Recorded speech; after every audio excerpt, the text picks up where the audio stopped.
जय माता दी दोस्तों, स्वागत है आप लोगों का आज के इस वीडियो में। माँ दुर्गा की दूसरी शक्ति ब्रह्मचारिणी की पावन कथा आज हम आपको सुनाएंगे। माँ दुर्गा की नौ शक्ति का दूसरा स्वरूप ब्रह्मचारिणी का है। यह ब्रह्मा का अर्थ तपस्या से है। माँ दुर्गा का यह स्वरूप भक्तों और सिद्धों को अनंत फल देने वाला है। इनकी उपासना से तप, त्याग, वैराग्य, सदाचार और संयम की वृद्धि होती है।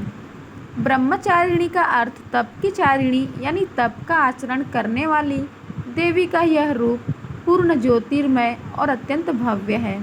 इस देवी के दाएं हाथ में जप की माला है और बाएं हाथ में ये कमंडल धारण किए हैं।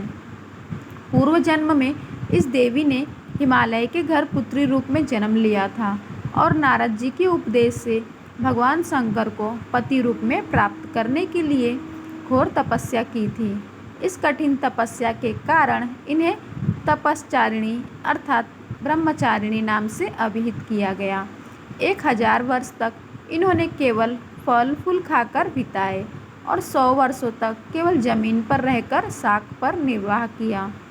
कुछ दिनों तक कठिन उपवास रखे और खुले आकाश के नीचे वर्षा और धूप के घोर कष्ट सहे। 3000 वर्षों तक टूटे हुए बेलपत्र खाए और भगवान शंकर की आराधना करती रहीं। इसके बाद तो उन्होंने सूखे बेलपत्र खाना भी छोड़ दिए। कई हजारों वर्षों तक निर्जल और निराहार रहकर तपस्या करती रही। पत्तों को खाना छोड़ देने के कारण ही इनका नाम अपर्णा नाम पड़ गया। कठिन तपस्या के कारण देवी का शरीर एकदम क्षीण हो गया।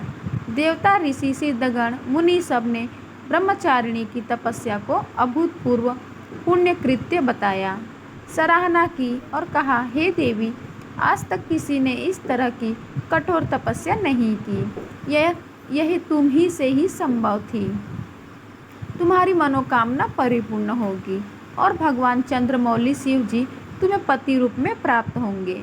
अब तपस्या छोड़कर घर लौट आओ, जल्द ही तुम्हारे पिता तुम्हें बुलाने आ रहे हैं।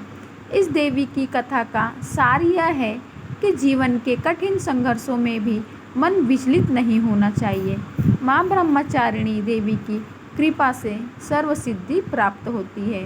दुर्गा पूजा के दूसरे दिन देवी के इसी स्वरूप की उपासना की जाती है। ब्रह्मचारिणी माता की पूजा विधि। इस दिन सुबह उठकर नित्य कर्मों से निवृत्त हो जाएं और स्नान आदि कर स्वच्छ वस्त्र पहन लें। इसके बाद आसन पर बैठ जाएं। माँ ब्रह्मचारिणी की पूजा करें। उन्हें फूल, अक्षत, रोली, चंदन आदि अर्पित करें। माँ को दूध, दही, घृत, मधु व शर्करा से स्नान कराएं। माँ को भोग लगाएं। उन्हें पिस्ते की मिठाई का भोग लगाएं। फिर उन्हें पान, सुपारी, लौंग अर्पित करें। माँ के मंत्रों का जाप करें और आरती करें। सच्चे मन से माँ की पूजा करने पर वो व्यक्ति को संयम रखने की शक्ति प्राप्त करती है।